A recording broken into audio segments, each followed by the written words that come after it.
નમસ્કાર વિદ્યાર્થી મિત્રો, લાસ્ટ લેક્ચરની અંદર આપણે અસતત આવૃત્તિ વિતરણ વિશે ચર્ચા કરી હતી, બરાબર છે, અને આનું એક ઉદાહરણ પણ જોયું હતું. હવે આપણે જોઈશું સતત આવૃત્તિ વિતરણ, બરાબર, એના વિશે માહિતી અને એના વિશે ચર્ચા કરીએ. તો જ્યારે અવર્ગીકૃત માહિતીનો ચલ સતત હોય, બરાબર છે, સતત અસતત વિશે પણ આપણે આગળ ચર્ચા કરી ચૂક્યા છીએ.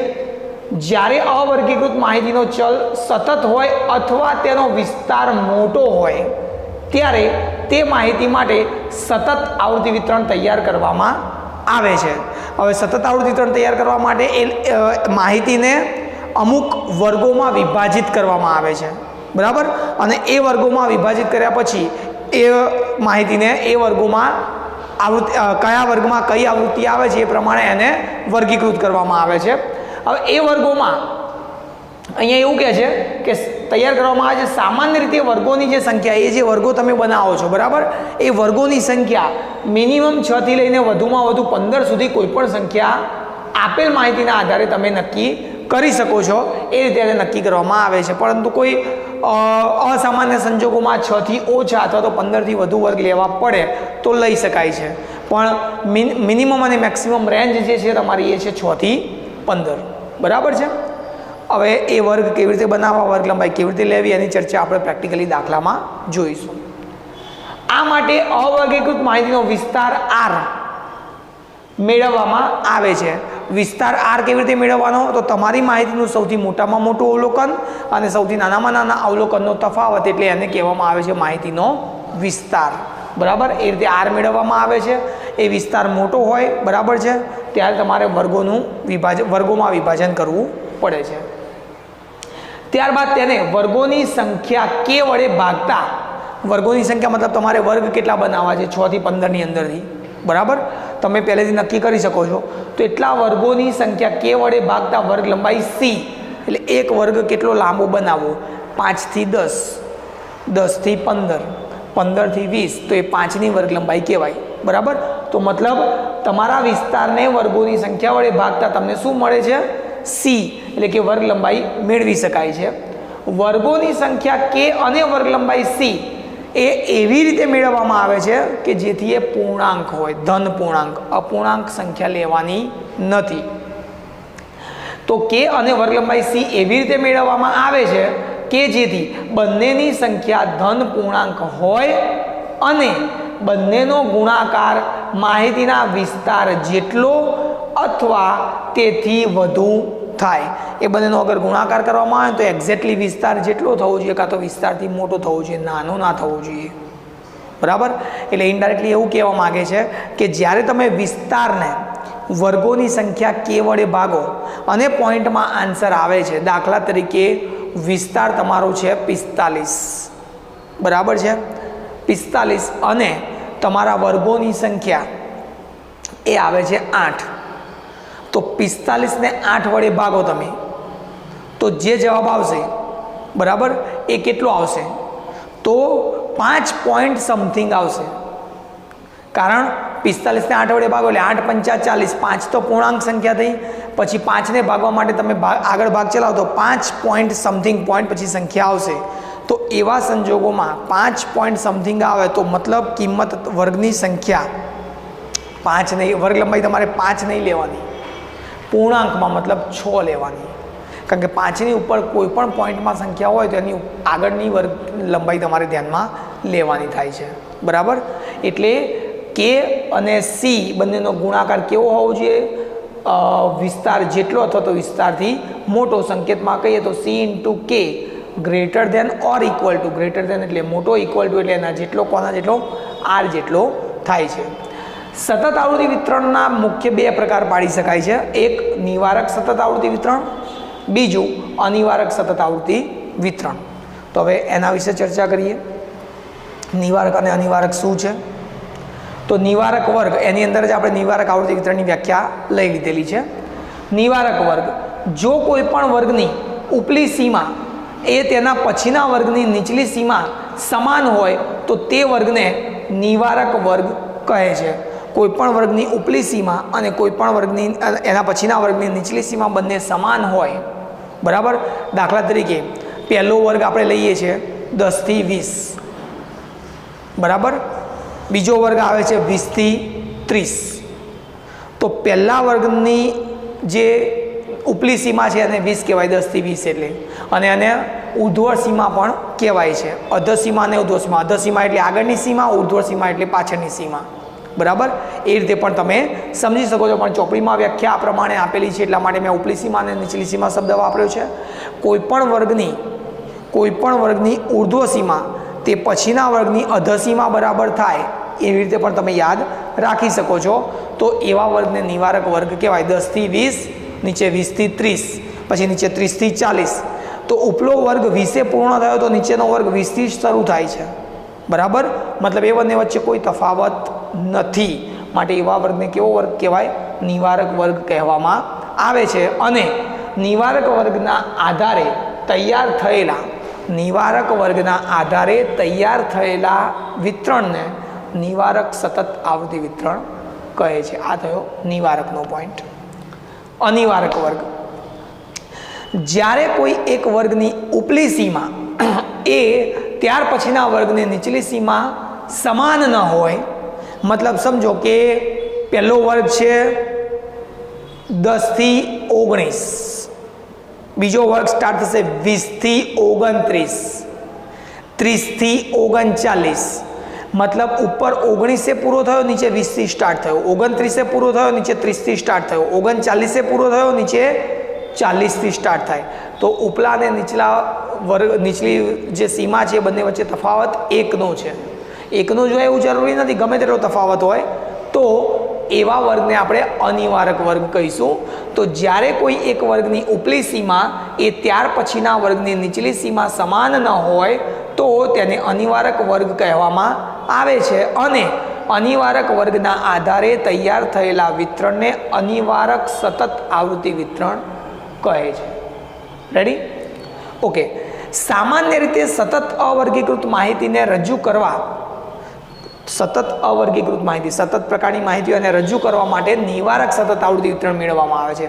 મતલબ સતત એટલે કેવા? જે બે સીમા વચ્ચેની કોઈ પણ કિંમત ધારણ કરી શકે એવા ચલને આપણે સતત ચલ કહીશું. મતલબ પોઈન્ટમાં આવે તો પણ, પૂર્ણાંકમાં આવે તો પણ બધી જ કિંમતો લઈ શકે, એને સતત ચલ કહેવાય. અને સતત ચલ દર્શાવવા માટે તમારે નિવારક સતત આવૃત્તિ વિતરણ તૈયાર કરવું પડે છે.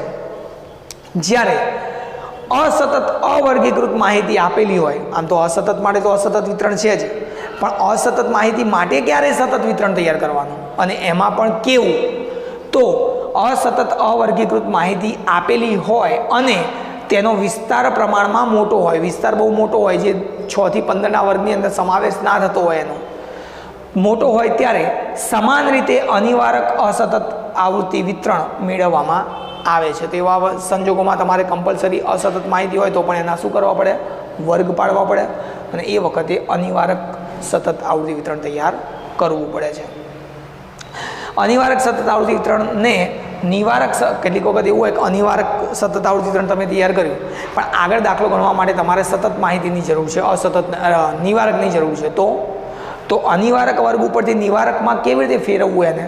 તો અનિવારક વર્ગ પરથી નિવારક વર્ગમાં ફેરવવા માટે તમારે શું કરવામાં આવે છે? નિવારક સતત આવૃત્તિ વિતરણમાં ફેરવવા માટે દરેક વર્ગ સીમાને વર્ગ સીમા બિંદુઓ દ્વારા દર્શાવવામાં આવે છે. વર્ગ સીમા જે આપી છે, અધઃ સીમા અને ઉર્ધ્વ સીમા, એને વર્ગ સીમા બિંદુઓમાં, મતલબ અધઃ સીમા બિંદુ અને ઉર્ધ્વ સીમા બિંદુમાં એને ફેરવવામાં આવે છે. એ ફેરવવાનું સૂત્ર શું છે? તો જ્યાં વર્ગનું અધઃ સીમા બિંદુ બરાબર તે વર્ગની નીચલી સીમાની કિંમત પ્લસ તેની ઉપરના વર્ગની ઉપલી સીમાની કિંમત બરાબર, જે વર્ગ તમારે શોધવાનો છે એ વર્ગની નીચલી સીમાની કિંમત અને તેની ઉપલા વર્ગની ઉપલી સીમાની કિંમત ભાગ્યા 2. વર્ગનું ઉર્ધ્વ સીમા બિંદુ બરાબર તે વર્ગની ઉપલી સીમાની કિંમત, જે વર્ગ શોધવાનો છે એની ઉપલી સીમાની કિંમત, અને પ્લસ તે પછીના વર્ગની નીચલી સીમાની કિંમત ભાગ્યા 2. બરાબર છે? અને સિમ્પલ ભાષામાં કહીએ તો અધઃ સીમા બિંદુ શોધવા માટે અત્યારે આ જ સૂત્ર યાદ રાખો. બીજું સૂત્ર આપણે પ્રેક્ટિકલી દાખલામાં હું સમજાવીશ ને ત્યારે વધારે ખ્યાલ આવશે. બરાબર છે? તો હવે આપણે આગળ લઈએ બીજા સૂત્રોમાં. તો વિદ્યાર્થી મિત્રો, આપણે અધઃ સીમા બિંદુ અને ઉર્ધ્વ સીમા બિંદુ વિશે સૂત્ર જોઈ ગયા. હવે કેટલાક બીજા સૂત્રો જે ચેપ્ટરમાં આવે છે હવે એની જાણકારી મેળવીએ. તો એમાં સૌથી પહેલું છે વર્ગ લંબાઈ. વર્ગ લંબાઈ એટલે તમારો વર્ગ કેટલો લાંબો હશે.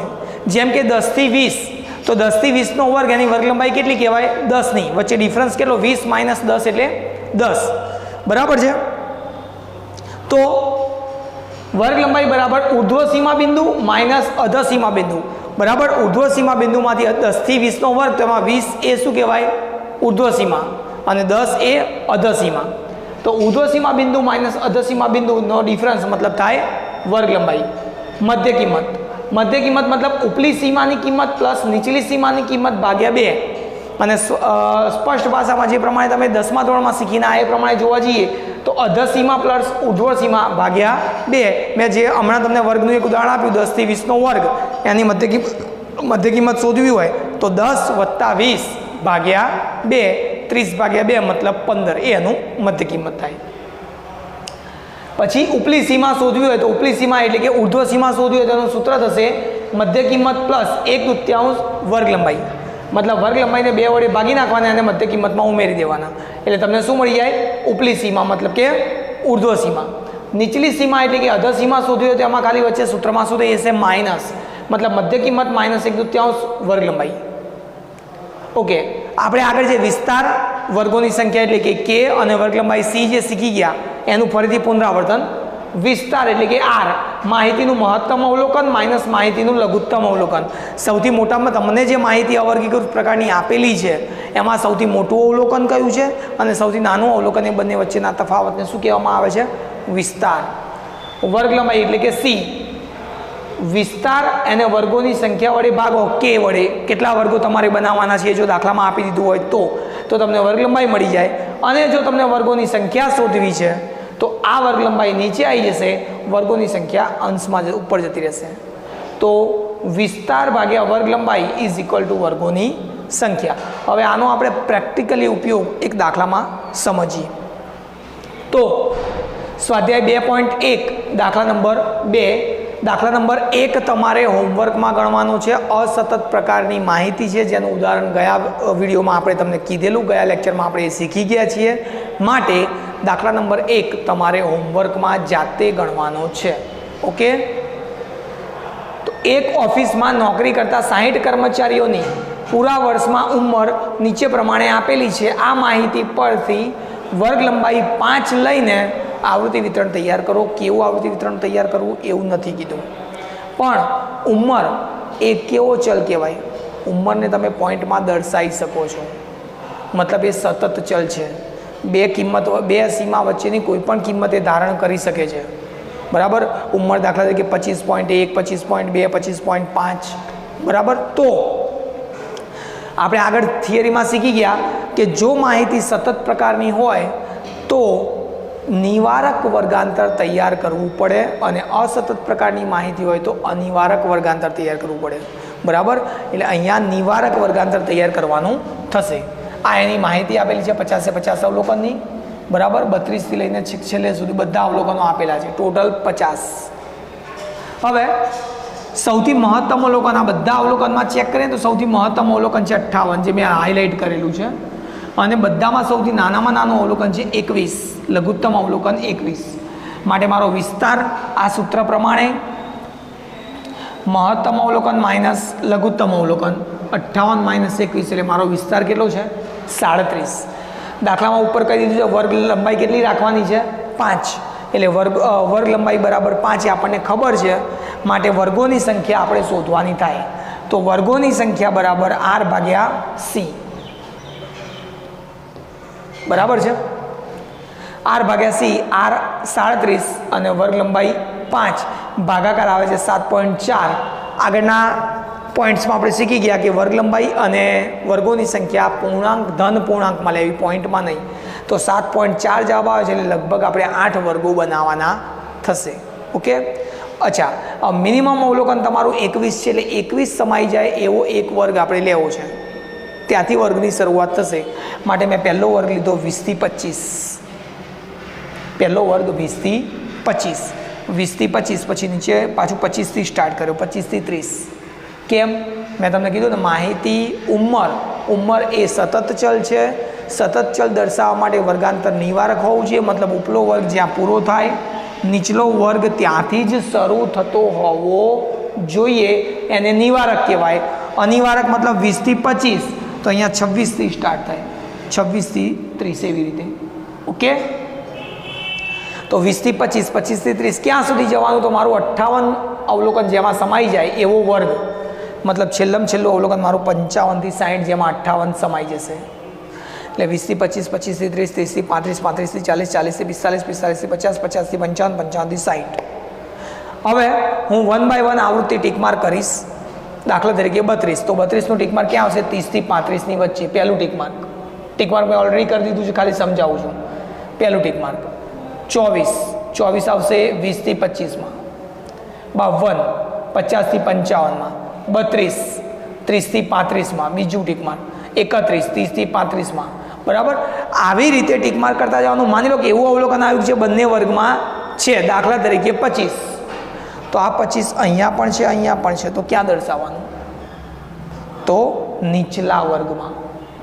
બે સમાન અવલોકન, ઉપલી સીમા અને નીચલી સીમામાં સમાવેશ થતું અવલોકન હોય તો એ બને ત્યાં સુધી નીચલા વર્ગમાં એનું ટીક માર્ક કરવાનું થાય. તો આ 25 ક્યાં ટીક માર્ક થશે? નીચે. બરાબર, એવી જ રીતે બીજું કોઈ અવલોકન, દાખલા તરીકે 45, તો 45 છે અહીંયા, 40 થી 45, 45 થી 50 ક્યાં સમાવેશ થાય? તો નીચે, 45 થી 50માં. એટલે સમાન અવલોકન જે બંને વર્ગમાં સમાવેશ થતું હોય, બરાબર, એવું અવલોકન નીચલા વર્ગમાં તમારે દર્શાવવાનું છે, નહીં કે ઉપલા વર્ગમાં. ઓકે, તો એવી રીતે બધા ટીક માર્ક પૂરા કર્યા તો એની આવૃત્તિ ચિહ્ન આ પ્રમાણે અને આવૃત્તિ આ પ્રમાણે રજૂ થાય છે. તમારે ટીક માર્ક ફરીથી એક વખત ઘરે પ્રેક્ટિસ કરવાની. મારે સમજાવવાનું હતું મેઇન વસ્તુ, વિસ્તાર કઈ રીતે શોધાય છે અને એના ઉપરથી વર્ગોની સંખ્યા કેવી રીતે શોધાય છે, એ આપણો મેઇન પોઈન્ટ હતો.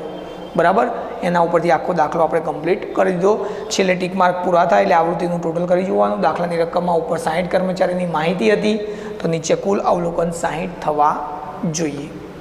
ઓકે.